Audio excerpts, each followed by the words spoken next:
So, what are InvITs and REITs?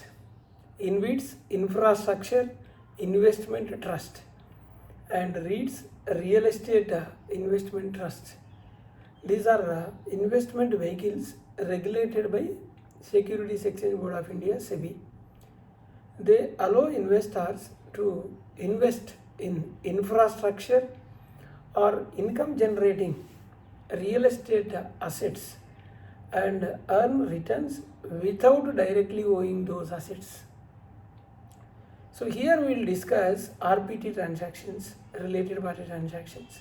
So what is RPT?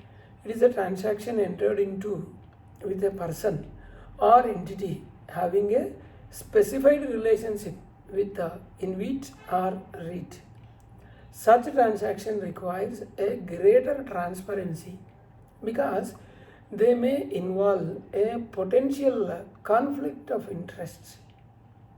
Why are RPTs are closely monitored? The reason is the objective is to ensure that the decisions are taken in the interest of all investors and not merely for the benefit of the related parties. So the proper governance builds investor confidence and enhances market credibility.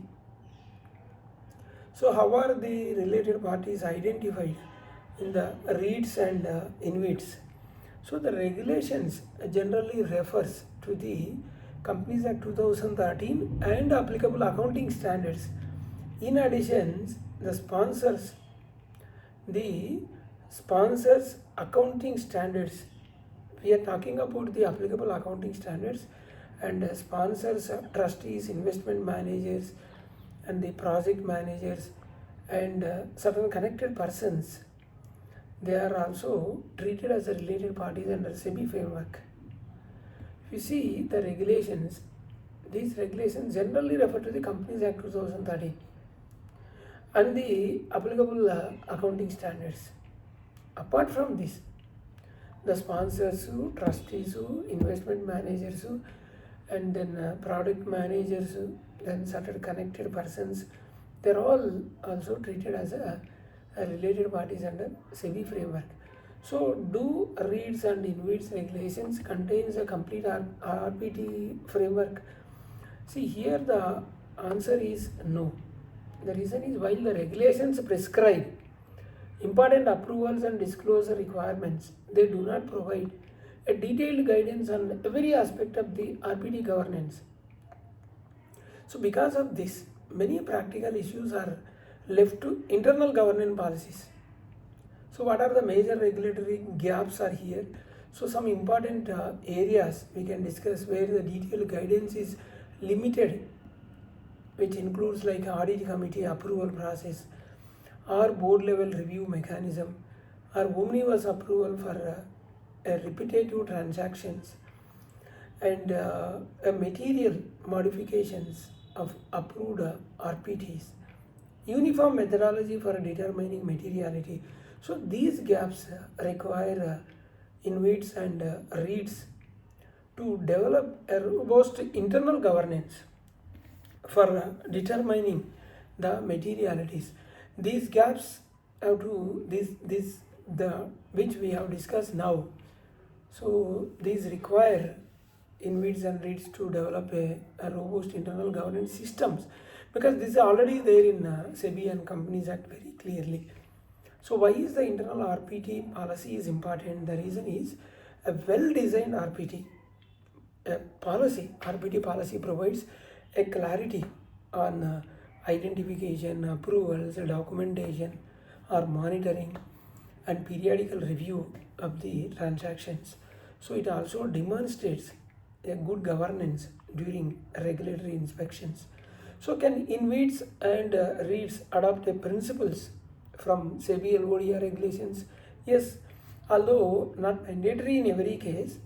So many market participants voluntarily they adopt governance practices similar to Regulation 23 of the SEBI LODR regulations to strengthen transparency and consistency. So what practical challenges do InvITs and REITs face?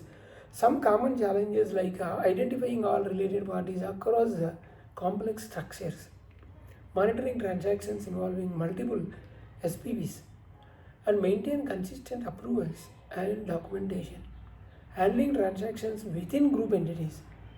So there are challenges.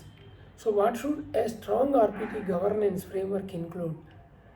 So it should cover periodic identification of related parties, and approval matrix should be there, and material thresholds, independent review wherever necessary, and proper disclosures that will protect, documentation supporting arm's length pricing, continuous monitoring of approved transactions.